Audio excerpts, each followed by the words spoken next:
What if the most terrifying moment of the siege was not the enemy breaching the walls, but the instant the Dark Countess vanished into the tower and every sound in the fortress simply stopped? Soldiers later said it felt as if the air itself recoiled, as if something inside those stone corridors awakened the moment she stepped across them. No chronicle describes what followed. Not because the scribes forgot, but because no one who heard the truth dared to write it down. And that silence, that deliberate erasure, is the first clue that what she did during those nights was not just strategy, but something far older, something tied to rituals whispered through the bloodline she never spoke of. The siege had begun with predictable brutality, catapults cracking stone, drums echoing through the valley, enemy fires blooming beneath the ramparts. But the Countess walked the battlements with a stillness that unnerved even her own commanders. She didn't shout orders. She listened. She traced, her fingers along the walls as if reading a pulse no one else could feel. Veterans who had survived 3 wars said she spoke to the fortress the way a priestess speaks to a relic. And when the first breach opened on the western flank, she didn't send reinforcements. She ordered the gates closed from the inside, sealing 100 men out in the darkness. No one understood why, but the moment the iron bars slammed down, the screams that followed didn't sound like combat. They sounded like something feeding. Rumors spread faster than fire. Some insisted she had learned forbidden rites from the women exiled from her ancestral court. Others claimed she had bartered pieces of her soul for visions of the enemy's weaknesses. The truth was simpler and far more unnerving. The Countess understood the human mind far better than any commander surrounding her. She knew how terror multiplies when it has shape, but no explanation. She knew how soldiers cling to leaders who walk straight into the impossible without flinching. And she knew the enemy was listening. Every whispered fear, every torch that guttered out of rhythm, every strange echo drifting across the courtyard became part of her design. But the turning point came on the 3rd night, when the moon was thin and red from the smoke. The Countess summoned her captains and led them down into the lower hall, a place sealed since the founding of the fortress. She said nothing about why she knew the passage existed. She simply descended, torch in hand, her shadow trembling across carvings no scholar had ever catalogued. The men who followed her swore the air grew colder with each step, as if they were walking into the memory of something that had died centuries earlier. And yet, she moved with purpose, as if every symbol on the walls, every flicker of darkness, affirmed what she already knew she must do next. That night was the first time anyone saw the Countess bleed willingly. Not in battle, not in desperation, but as an offering to the stone itself. Her captains wanted to stop her, but terror held them still. The fortress groaned, a sound like a buried beast twisting in its sleep. And something answered from the valley beyond the walls, something that made even the invaders hesitate. What she awakened in those depths did not end the siege, but it began unraveling the minds of the men outside, pushing them toward the fear she needed them to drown in.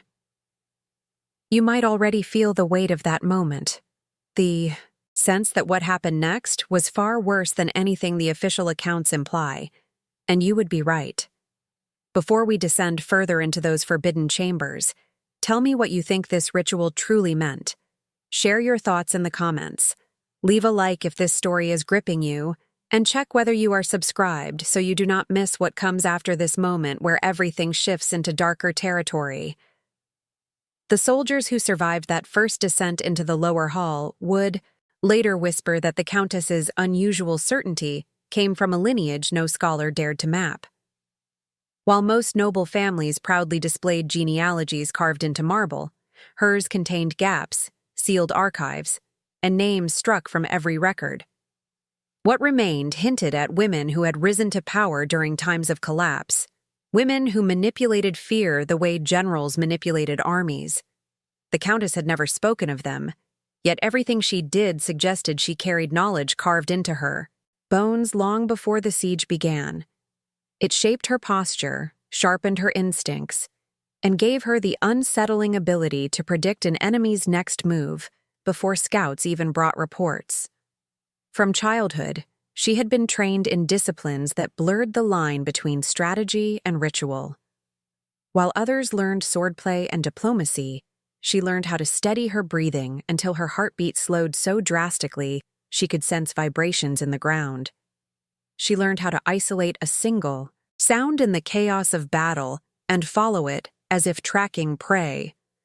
And she learned how to read a human face the same way she read weather patterns, discerning fear, hesitation, or deception before a person uttered a word.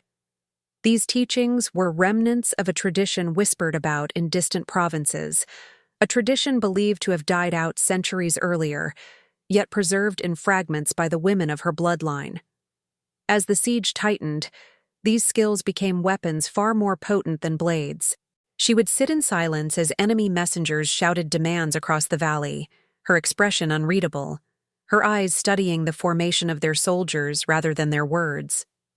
She identified weaknesses in their ranks from the way they shifted their weight, from the rhythm of their torches, from the hesitation buried in the pauses between their signals. Her captains could not understand how she gathered this knowledge so effortlessly, but they obeyed her commands because her predictions proved accurate every time. When she declared that the enemy commander doubted his own men, events soon confirmed it. When she warned that the invaders would attempt a hidden flanking route near the ravine, her archers were already waiting. This uncanny insight unnerved her own soldiers as much as it terrified the enemy. They began to wonder whether she truly saw patterns or whether she sensed something else, something that moved beneath the surface of conflict. They noticed how she blended practical strategy with gestures that felt ritualistic. She paced in perfect circles before addressing her battalions, tracing shapes that matched the symbols carved into the lower hall. She tapped her fingers along the parapet stones in sequences that resembled ancient rhythms. And when she looked toward the charred horizon, it was not as a commander surveying a battlefield, but as a woman listening to an omen. Rumors deepened as the siege dragged on.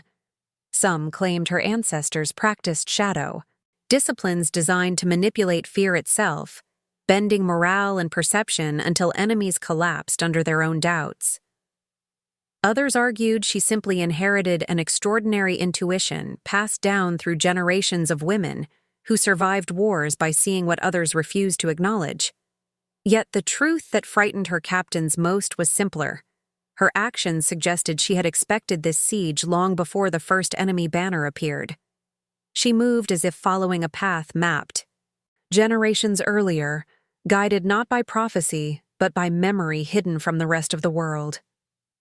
This awareness shaped every decision she made as the walls trembled under constant assault. She watched the enemy not with dread, but with a strange patience, as though she waited for a specific moment, a precise fracture in their resolve that only she could detect. And when that moment finally approached, the air around her seemed to shift once more, echoing the same tension the soldiers had felt the night she opened the sealed hall. Their unease grew as they realized she was preparing something more intricate, something built upon the ancient knowledge her lineage had guarded. And the siege was about to enter a phase no chronicler would ever dare describe. When the enemy encircled the fortress completely, tightening their formation until every escape route vanished beneath shields and spears, most defenders believed the siege had reached its breaking point. But the Dark Countess did not flinch. Instead, she studied the enemy lines with the same unsettling calm she had shown since the first breach. The invaders expected panic, confusion, desperate counterattacks. What they found instead was silence. An eerie, oppressive silence emanating from the fortress walls, as if the entire stronghold were holding its breath. That silence was her design. She understood better than any strategist that armies were not broken by weapons first, but by anticipation. And she engineered that anticipation with an almost artistic precision. Each night, as the enemy spread their campfires across the valley, She observed how fatigue shaped their posture, how uncertainty eroded the rhythm of their patrols. She noticed how commanders argued over missing scouts, how horses refused to approach certain sections of the outer trenches, and how even seasoned warriors hesitated when their torches flickered for reasons they could not explain. It was not magic that unnerved them. It was the Countess's mastery of psychological warfare, a discipline honed not on battlefields, but in the long, quiet corridors of her ancestral estate, where she had learned how to turn fear into a weapon sharper than steel. Inside the fortress, she ordered changes her captains did not understand. Torches were moved to create unnatural shadows along the walls. Patrol routes were altered to ensure silence fell at irregular intervals. Archers were instructed to wait for specific moments of hesitation before releasing a single arrow. These minor disruptions had an extraordinary effect. The enemy began imagining threats where none existed, hearing movements behind them, feeling watched even in solitude. The Countess exploited this fracturing of perception, creating an invisible presence around the fortress that made the invaders believe something else, something unseen, was stalking them. Her soldiers, though loyal, could not ignore the growing unease. They saw her standing alone at dusk, listening to the valley as if receiving instructions from the shadows. They noticed how she rarely slept, how she traced the same symbols from the lower hall onto parchments that she later burned without revealing their meaning. Yet, whenever doubt surfaced, her predictions once again proved accurate. She announced that the enemy commander would attempt negotiations at dawn, and he did. She insisted that their scouts would disappear near the ravine, and they did. Her uncanny insight no longer surprised the troops. What unsettled them was how she always reacted as though she had been waiting for these events, as though she recognized them from something she had already lived. When the enemy launched their first full assault, her composure became even more unnerving. Instead of preparing countermeasures in haste, she positioned her forces with exacting precision, aligning them with architectural features no one had considered strategic. As soldiers clashed at the gates, she remained, at the center of the fortress, eyes closed, breathing slowly, attuned to vibrations in the stone. When she finally opened her eyes, she issued a single command that saved an entire battalion. It was not luck. It was not intuition. It was the culmination of her ability to interpret every tremor, every shout, every shift in the rhythm of war. But the true shift in the siege did not come from tactics or predictions. It came from the moment the Countess realized the enemy was being pushed not by ambition, but by desperation. Something had changed in their behavior. Something had driven them to attack her fortress with a ferocity that exceeded simple conquest. As she watched their movements through the smoke of battle, she recognized their fear, not of her walls or her soldiers, but of what they believed she might unleash if given enough time. And that realization led her to a decision that would alter the nature of the siege entirely. The fourth night of the siege marked the moment, when the fortress itself seemed to react to the Countess's presence.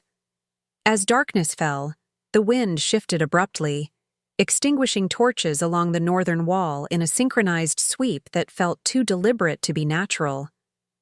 Soldiers whispered that the air tasted metallic, that the shadows deepened beyond what the moonlight could explain. Yet the Countess walked among them with steady steps, her cloak trailing behind her like an extension of the darkness she commanded. She paused often, listening, as if the walls whispered secrets through the stone. Those who stood closest claimed they felt a faint vibration under their boots, as though something deep below was stirring in response to her movement. While the troops struggled to understand what was happening, the Countess had already sensed a shift in the enemy's formation. She ordered all fires within the courtyard dimmed but not extinguished, creating a half-light that distorted distance and made approaching shapes appear, larger or smaller than they were. Her captains questioned the strategy, yet she dismissed their concerns with a single gesture. She understood that perception itself was now a battlefield. Confusion, disorientation, and doubt were as lethal as arrows when used with precision. And the enemy, already unnerved by the silence emanating from the fortress, would interpret any irregularity as a threat lurking just beyond visibility. Later, as the moon climbed, the Countess withdrew to the inner chambers beneath the keep.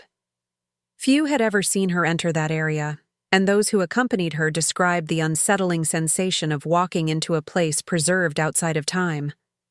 The walls bore markings that echoed the symbols carved in the forbidden lower hall, though these were older, faded nearly to dust. She moved her fingertips over them with familiarity, tracing each curve and angle as though unlocking a memory buried generations deep. The soldiers who followed her felt the air grow, heavier as they descended, their breaths shortening. But she remained undisturbed, guided by a purpose none of them understood. When they reached the lowest chamber, she instructed the guards to remain outside. No one was allowed to witness what happened next. They obeyed, though unease tightened their throats. The door closed behind her with a thud that resonated through the corridor, and moments later the torches flickered violently, casting jagged shadows that danced in unnatural patterns. Across the stone. Some guards swore they heard murmuring from inside the chamber, though the words were indistinguishable, layered like overlapping echoes. Others insisted there were no voices at all, only a deep, rhythmic pulse that quivered through the floor and into their chests. The Countess remained inside for a long stretch of time that none of them could measure. Each second dragged with an oppressive weight, and even the enemy's drums outside seemed to soften, as if smothered by the fortress's growing stillness. When she finally emerged, her expression was colder, sharpened with a clarity that made those around her avert their eyes. She carried no weapon, yet the air around her felt charged, as if she had drawn something invisible from the depths of the chamber. Her first command was simple. All archers were to be positioned along the southern ramparts, regardless of enemy movement. Her captains hesitated, but her tone left no room for resistance. As they executed her orders, some soldiers noticed a strange phenomenon. The shadows cast by the moonlight did not align with their bodies. Angles shifted, elongated, and recoiled as if responding to the Countess, rather than to the light itself. She ignored the murmurs, focusing instead on the valley below. She sensed the enemy was preparing a maneuver, one they believed would finally break the siege. But she also sensed their fear, a fear that had intensified after the torches on their side had inexplicably died. Earlier in the evening, it was clear they no longer trusted their senses, and that was precisely the condition she needed. What the Countess had awakened in that chamber did not reveal itself immediately. It manifested subtly, in distortions of perception, in disruptions of rhythm, in the gradual erosion of the enemy's confidence. And as the night deepened, she watched for the exact moment when this invisible pressure would fracture their resolve, setting the stage for the next phase of her plan. By the time dawn threatened the horizon, the enemy's confidence had eroded into a brittle shell. Their sentries reported seeing figures along the ramparts that vanished the moment they blinked. Their commanders argued over conflicting information, none of them certain whether the fortress was preparing for surrender or for a counterstrike. And at the center of this unraveling stood the Dark Countess, orchestrating every moment with a precision that made her own captains uneasy. She understood something the enemy refused to accept: that fear, once ignited, multiplies faster than fire. And she fed that fear with small, deliberate manipulations that never appeared decisive on their own, but formed a pattern designed to fracture an army from within. She ordered her soldiers to maintain irregular movements along the walls, creating shifting silhouettes that made it impossible for the invaders to gauge their numbers. At unpredictable intervals, she instructed groups of archers to release a single arrow, not aiming to kill, but to disrupt rhythm. These scattered attacks produced confusion rather than casualties, but confusion was exactly what she wanted. the enemy began overreacting to every rustle of wind, every flicker of torchlight, every echo that drifted across the valley. Their nerves tightened with each passing hour, and soldiers grew suspicious of one another, convinced spies had infiltrated their ranks. Inside the fortress, the Countess continued studying the eye, stones as though deciphering messages no one else could perceive. She pressed her palm against the walls, listening to vibrations that carried the footsteps of enemies, the murmurs of her own troops, and something deeper, something old enough to pulse beneath the foundations. Her connection to the structure unsettled those around her, yet none could deny the accuracy of her insights. She predicted when the enemy would attempt to reposition their siege engines, identifying the weak link in their formation before their commanders even acted. Her captains trusted her completely, even when they did not understand her reasoning, and that trust became the axis around which the fortress held firm. But the Countess knew the enemy was not merely struggling, they were unraveling. They had begun misreading their own scouts, miscounting their own supplies, misjudging distances in the dark. Their decision-making faltered, and hesitation seeped into their ranks like poison. Yet, beneath this growing instability, she sensed another force at work, something pushing them toward reckless aggression. It was as if someone among them feared that waiting would allow the Countess to unleash something far worse. She watched their leadership with a keen eye, noting how their commander avoided looking at the fortress for long periods, as if afraid it might look back. That commander made his boldest move on the 5th day. Convinced that the Countess was manipulating the battlefield through illusions or hidden mechanisms, he ordered a full advance along the eastern ridge, hoping to overwhelm the defenders before their morale collapsed entirely. His forces surged forward in a desperate wave, shields locked, spears angled toward the walls. The attack had the ferocity of men who believed this was their only chance to survive. But the Countess responded not with force, but with a stillness that chilled even her closest advisors. She understood that the most dangerous opponent was not the one charging forward, but the one driven by fear of time itself. She moved to the highest tower, her cloak whipping in the wind as she observed the advancing mass below. The soldiers around her expected a command, a strategy, something decisive to meet the assault. Instead, she closed her eyes, listening again to the fortress beneath her. The vibrations were different now, faster, more erratic, as though the ancient foundations were awakening in response to the tension stretching across the valley. She felt the shift, recognized the pattern, and knew that the next phase of the siege would not be defined by the strength of armies, but by the choices made in the hours ahead. When she opened her eyes again, their clarity cut through the rising smoke. She spoke only a few words, quiet but resolute, and her captains rushed to carry them out. Whatever she had seen, whatever connection she had awakened within the stone, had shown her that the enemy was walking directly into the consequences of their own desperation. And as the Countess descended from the tower, a sense of inevitability settled through the fortress, as if all paths were converging toward something the soldiers could feel even if they could not yet name. The moment the Countess descended from the tower, the fortress shifted into an uncanny stillness that spread through every corridor and battlement. Her soldiers felt it first as a tightening in the air, a subtle pressure that made them straighten their backs and grip their weapons with renewed purpose. But this reaction was not born from hope. It came from the uncomfortable realization that their leader was preparing to do something none of them could predict. She walked with measured steps, her eyes fixed on the eastern ridge where the enemy surged forward in a desperate attempt to break the siege.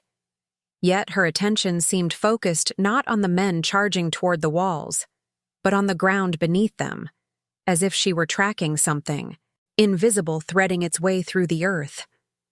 As the invaders advanced, the Countess ordered her troops to hold back from firing until she gave the signal. Confusion rippled through the ranks. Archers were poised, waiting for the exact moment when the enemy entered optimal range. But she did not raise her hand. Instead, She instructed them to remain silent, to extinguish their torches, to let the fortress sink into an unnatural darkness that blurred the boundaries between stone, shadow, and sky. The men hesitated but obeyed, watching as the familiar glow of firelight faded from the walls. Within minutes, the fortress appeared lifeless, as if abandoned. The enemy faltered, uncertain of what they were marching into, yet still driven by the urgency that had been growing within their ranks since the siege began. Below, the enemy commander shouted orders, urging his soldiers to press forward. But their line wavered as the darkness deepened. The valley seemed to swallow sound, leaving their footsteps muffled, distorted, as though they were walking through a space that refused to acknowledge them. Some men slowed, looking back toward the faint outlines of their own campfires, as if afraid they might vanish if they turned away for too long. Others clutched their weapons tighter, whispering that the fortress had become a tomb and that entering it would seal their fate. The Countess observed this unraveling with a detached calm, understanding the psychological fracture she had, cultivated over the previous nights, was nearing its breaking point. Her captains joined her on the ramparts, waiting for an explanation that did not come. They could not fathom why she would allow the enemy to advance unchallenged. But she was not watching their approach. She was listening to the shifting echoes that reverberated through the eastern wall. She sensed the enemy's fear, their desperation, and the subtle changes in pressure that marked the threshold between the physical battle and something far deeper. She traced her fingers across the stone beside her, feeling the faint heat radiating from within the wall. This warmth was not natural. It pulsed like a heartbeat, steady and ancient, a reminder of the secret chambers below that she had visited only once during the siege. When the enemy finally reached the base of the wall, the Countess exhaled slowly, as if aligning her breath with the rhythm of the fortress. She then whispered a command that carried across the battlements, soft yet unmistakable. At once her soldiers stepped back, granting her the space she needed. She extended her palm toward the eastern ridge, not in a gesture of attack, but in a silent acknowledgement of what was about to unfold. The earth trembled faintly, a vibration so subtle that most dismissed it as the weight of the advancing army. But she felt the true source. Something beneath the fortress had awakened in response to her earlier descent through the forbidden chambers. And now, with the enemy gathered in a tight formation, its presence stirred more loudly. The enemy soldiers felt it too. They halted abruptly, looking around in panic as the ground beneath their feet shifted ever so slightly. Their commander tried to rally them, insisting it was nothing more than loose soil. Yet the tremor continued, spreading through the ridge like a pulse. Then came the sound, a low, resonant hum that rose from the earth itself. It vibrated through armor, through bone, through thought, creating a disorienting pressure that made men clutch their heads in confusion. The Countess did not smile, but there was a clarity in her eyes, a recognition that the moment she had prepared for was finally taking shape. As the hum intensified, the enemy formation broke. The commander shouted for order, but the men scattered in panic, stumbling over one another as they tried to retreat from a threat they could neither see nor understand. The Countess lowered her hand, not as an act of restraint, but as a signal that the next phase of her plan did not require force. The fortress itself had responded to her presence, amplifying the psychological pressure she had cultivated and turning it into something that distorted reality, perception, and resolve. And as she stepped back from the rampart, the trembling beneath the stone grew stronger, heralding the approach of a truth the soldiers inside the walls had never imagined. The trembling beneath the fortress did not cease when the enemy fled from the ridge. Instead, it spread inward, running along the ancient stone like a memory reawakening after centuries of silence. The Countess felt it most clearly in the soles of her boots, a vibration that traveled upward through her spine and settled behind her ribs like a second heartbeat. She did not recoil. She welcomed it. For she knew the fortress had not simply been built on this ground, it had been constructed around something far older, something her ancestors had once communed with before its presence faded into myth. Now, under the weight of siege and fear, it stirred again. As the tremor deepened, the soldiers around her shifted nervously, gripping their spears as the torches flickered with unnatural rhythm. Some backed away from the ramparts, murmuring prayers under their breath. Yet the Countess stood still, her gaze fixed on the distant ridge where the enemy's retreat had dissolved into chaos. She observed the pattern of their movement, the way disbelief transformed into terror, and how that terror fractured their discipline. Every hesitation, every stumble, every backward glance told her that the psychological imbalance she had engineered was now complete. The enemy no longer fought her troops. They fought the unseen forces she had awakened. Her captains joined her above the courtyard, their faces pale as they registered the shift in the air. They could not erase the memory of the forbidden chamber she had visited days before, nor the murmurs that seeped through the walls after she emerged. Though none had witnessed what occurred inside, they understood instinctively that the siege had entered a realm far removed from conventional warfare. Still, they dared not question her. She had predicted every turn of the enemy's strategy with unnerving precision, and the fear consuming the invaders now proved her methods were far more effective than brute strength. The Countess moved from the battlements back toward the inner corridors, her cloak brushing against the stone as she descended the narrow staircases carved during the fortress's earliest days. The deeper she went, the clearer the vibrations became, as if the ancient presence below recognized her footstep. The torches lining the walls sputtered out one by one behind her, leaving only the faint glow ahead to guide her descent. It was not darkness she feared. Darkness was familiar, shaped by generations of her bloodline before her.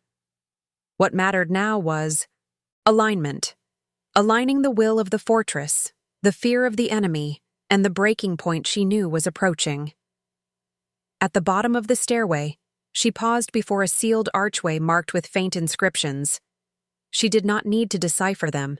She had memorized every curve and blade of these symbols as a child, when her mother spoke of the lineage that would one day return to awaken what slept beneath their ancestral lands. With a steady breath, she pressed her palm against the center of the arch. The stone responded instantly, rippling outward in silent waves, as though recognizing a long-lost air.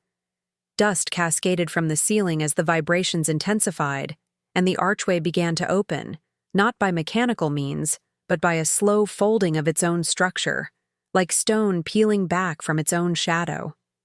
Inside the chamber, the air was warm and pulsed faintly, illuminated not by torches, but by a subtle glow emanating from the walls. The Countess stepped into the space without hesitation. Her presence seemed to calm the vibrations, as though the ancient force was listening. She knelt, placing both hands on the floor, feeling the history embedded in the stone. Her ancestors had sealed this place not out of fear, but out of reverence. They understood the cost of awakening what lay dormant, but they also understood the necessity. In times of desperation, in times when survival depended not on armies but on influence over the unseen, this chamber had been the axis of power. The Countess closed her eyes, allowing her breath to synchronize with the slow pulse beneath her palms. Outside, the enemy struggled to rebuild their formation, unaware that the balance of the siege was shifting towards something irreversible. Inside, the fortress's ancient presence stirred more deeply, responding to the ancestral call she carried in her blood. And as the vibrations spread through the stone, reaching every tower, every corridor, every trembling torch, the soldiers above felt the weight of a transformation they could not explain. They sensed the Countess was not simply preparing for the next stage of war. She was entering communion with a force that had shaped her lineage, a force that would soon reshape the fate of everyone trapped within the siege. The chamber answered her presence with a slow, resonant rumble that traveled upward through the fortress like a wave moving through the body of a living creature. Above her, soldiers paused mid-step as the stones, beneath their feet, vibrated with an energy that felt ancient, deliberate, almost aware. They exchanged uneasy glances, but none dared voice the question tightening their throats. They all sensed the same truth. The Countess had crossed the boundary between strategy and something far older, something that transcended any notion of war they understood. And the siege outside felt suddenly smaller, as though the true battle was unfolding beneath the surface. While the fortress pulsed with this subterranean rhythm, the enemy struggled to regain cohesion after their disastrous advance along the eastern ridge. Their commander barked orders in a strained voice, forcing his fractured troops back into formation. Men stumbled to obey, casting fearful glances toward the silent fortress looming above them. They whispered that the ground had shifted, that the air had pressed against their lungs, that the Countess's shadow seemed to stretch impossibly far across the battlefield. Some insisted they had glimpsed shapes moving within the darkness of her walls, shapes that did not resemble human figures. Others accused their own eyes of betrayal, but the unease remained. An army that once marched with purpose now trembled with the suspicion that they had provoked something they were not meant to confront. As this unrest spread through their ranks, the Countess rose from the glowing chamber floor and placed her hand once more upon the stone. The pulse beneath her skin grew sharper, more focused, as though aligning itself with her intention. She did not speak.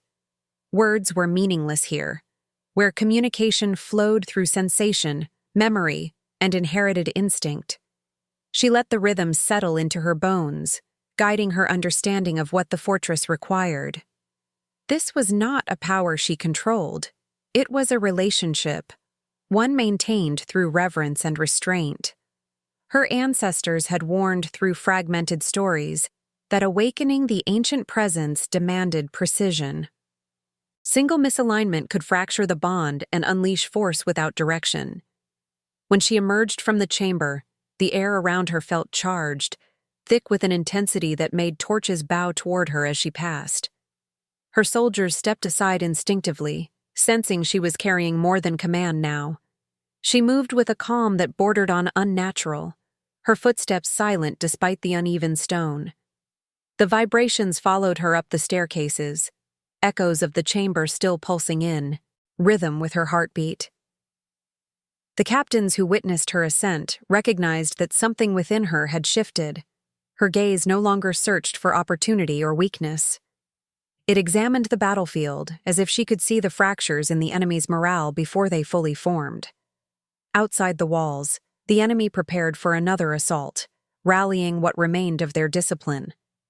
The commander attempted to restore confidence by speaking of honor, fate, and divine favor, but his soldiers no longer listened with conviction. Their eyes repeatedly drifted toward the fortress, toward the darkened windows, toward the stillness that seemed to radiate from the Countess's domain. Despite the fading daylight, the fortress exuded a presence that made them feel watched, weighed, and judged by something beyond human intent. Their weapons felt heavier, their armor tighter, their breath shorter. The Countess observed them from the upper battlements, her expression unreadable. She sensed their hesitation, their tremors of doubt, the widening cracks in their resolve. She knew the psychological collapse she had engineered was nearing its final stage, but she also sensed something else, something within the enemy ranks that did not belong to them. A secondary force, unseen but present, pressing against their minds. It was subtle, like a faint static between thoughts, but unmistakably foreign. Whether it came from their own desperation or from something awakened beneath the earth, she could not yet determine. But she recognized its shape, its rhythm, its whispering pull. She lifted her gaze toward the smoke-streaked sky, feeling the weight of the impending shift. The siege was nearing the moment when strategies would give way to inevitabilities shaped long before any soldier arrived on this battlefield. and as the enemy tightened their formation for a new attack, the fortress responded with a low tremor, a warning pulse, as though preparing for the culmination of everything the Countess had set into motion. The tension thickened as the enemy reassembled for their next attempt, but beneath their frantic efforts lay a truth none of them could articulate. They were no longer fighting a fortress. They were fighting a presence. Even the most hardened veterans felt it, a pressure beneath their ribs that tightened each time they looked at the ramparts. Their commander barked orders with increasing desperation, yet his voice cracked at the edges, betraying the fear he tried to suppress. His men saw it, and the doubt spreading through the ranks grew sharper, heavier, more contagious. The Countess observed this unraveling with a steady gaze, recognizing the precise moment when logic gave way to instinct, when soldiers lost their sense of autonomy and surrendered to the primal fear she had been cultivating from the beginning. Inside the fortress, her own troops felt the shift as well. Their fear did not come from the enemy, but from the strange alignment between the Countess and the walls around them. She walked the corridors without hesitation, her steps sinking with the faint rumble beneath the stone. Every movement she made seemed to resonate through the fortress, as though the structure awaited her commands before deciding how to breathe. Wherever she passed, torches dimmed momentarily, as if bowing to an unseen gravity surrounding her. Though her soldiers did not understand what she had awakened in the depths, they recognized that her presence kept the fortress stable even as unseen forces stirred. As the sun fell behind the mountains, the battlefield descended into a twilight haze. Shadows stretched unnaturally long across the valley, bending toward the fortress as if pulled by the same pulse emanating from the chamber below. The enemy paused mid-formation, startled by the sudden dimming of light that was not caused by clouds or smoke. Some claimed the shadows moved independently, shifting in directions opposite the wind. Others muttered that the Countess had commanded the darkness itself, that her bloodlines whispered legends were not merely symbolic rites, but practices tied to forces neither realm nor religion had ever mastered. The commander attempted to quell their panic by focusing on tangible threats. He ordered torches lit along the ridge and instructed his men to advance in staggered formations. But as they moved, something disorienting unfolded. The sound of their footsteps no longer matched the rhythm of their march. Echoes bounced in unexpected directions, growing louder where they should have been faint, vanishing where they should have carried. Some soldiers insisted they heard murmurs drifting from the fortress, soft voices threading through the wind like warnings uttered by invisible watchers. The more they tried to ignore these sounds, the stronger the pull of uncertainty became. On the battlements, the Countess listened intently, sensing how far the psychological distortions had spread. She recognized the signs of collapsing morale, the widening of eyes, the hesitation before stepping forward, the tightening of grips on weapons. But she sensed something deeper as well. The presence beneath the fortress was no longer merely reacting. It was beginning to influence perception beyond the stone walls, extending its reach into the valley where the enemy stood. The Countess felt that influence brush against her consciousness, a subtle whisper urging her toward a choice she had long anticipated but never fully understood. It was not a call to violence, but a call to alignment, a merging of her lineage's purpose with the ancient power stirring below. Her captains approached her cautiously, uncertain whether to speak. They sensed the strain of the moment, how the air felt thin and charged, how the stone beneath their feet hummed with an almost living tension. The Countess did not turn to face them. She remained focused on the enemy's formation, watching as confusion fractured their unity once more. For a brief moment, she remembered the tales her mother had whispered, stories of women who stood on thresholds between worlds, guiding forces that shaped the fate of entire regions. Those stories had always felt distant, mythic, draped in symbolism. Now she understood they had been warnings, instructions, an inheritance woven together. The enemy shifted again, this time more chaotically, as if unsure whether to advance or retreat. Their commander shouted, but his voice no longer carried authority. The Countess closed her eyes, letting the vibrations beneath the fortress resonate through her body. She knew the next phase of the siege would require more than strategy or endurance. It would demand that she accept the role her lineage had prepared her for, a role the enemy feared precisely because they sensed its magnitude without understanding its shape.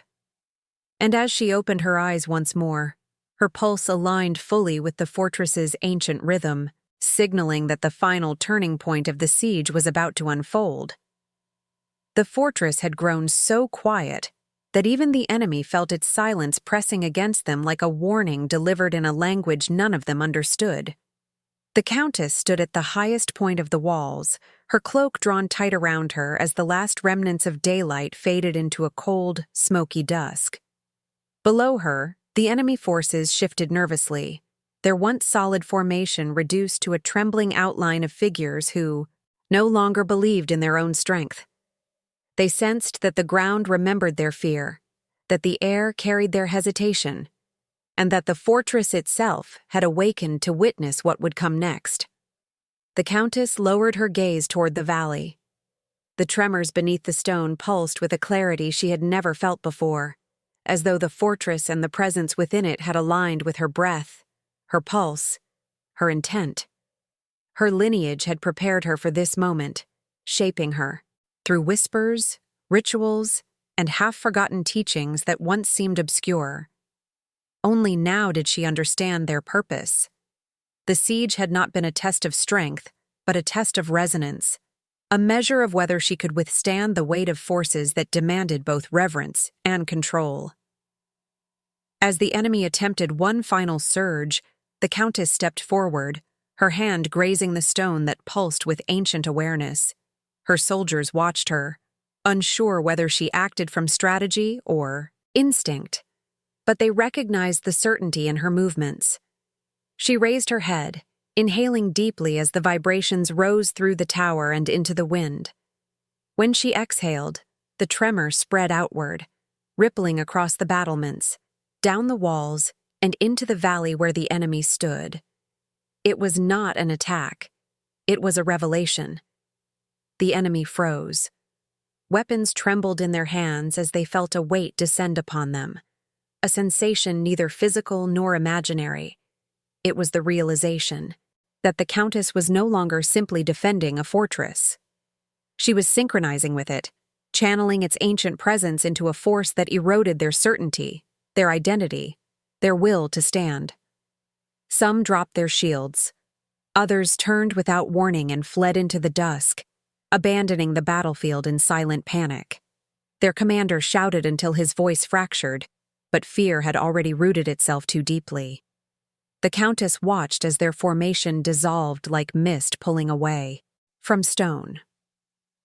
Her captains approached, hesitant, unable to make sense of what they had witnessed. She did not offer explanations. Explanations belonged to chronicles, and chronicles failed to capture truths shaped by forces older than language. Instead, she let the silence speak for her. The fortress beneath her feet settled into a slow, quiet pulse, as if returning to rest after fulfilling a purpose long delayed. The Countess exhaled softly. The siege was breaking, not through violence, but through the unraveling of everything the enemy believed they understood. For a brief moment, she felt the weight of what she had invoked. It was not victory she sensed, but responsibility, a reminder that her lineage had entrusted her not with dominance, but with balance. She had awakened the presence only because necessity demanded it, and she knew its influence would linger long after the enemy vanished. The air around her cooled as the tremors faded, leaving a stillness that settled across the fortress like a veil. Her soldiers felt it too, a quiet that was neither peace nor exhaustion, but the aftermath of something vast brushing against the world before withdrawing again. She stepped back from the battlements, her cloak trailing across the stone as she turned toward the inner corridors. The fortress no longer vibrated, but its memory lived in the rhythm of her footsteps. And as she walked, the final echoes of the siege faded behind her, leaving only the knowledge that history would never record what truly happened here. Not because it was forgotten, but because no one would dare write it. And if you reach this point with me, I would truly like to know your thoughts. Leave a comment with the phrase, "This story stays with me so I can see you followed the entire journey." If the atmosphere, the tension, and the psychology of this tale resonated with you, a like on the video helps more than you imagine, and checking if you are subscribed ensures you do not miss the next dark narrative waiting just ahead. There is another video right beside this one that continues exploring the hidden depths of forgotten histories, so follow that path and stay with me a little longer.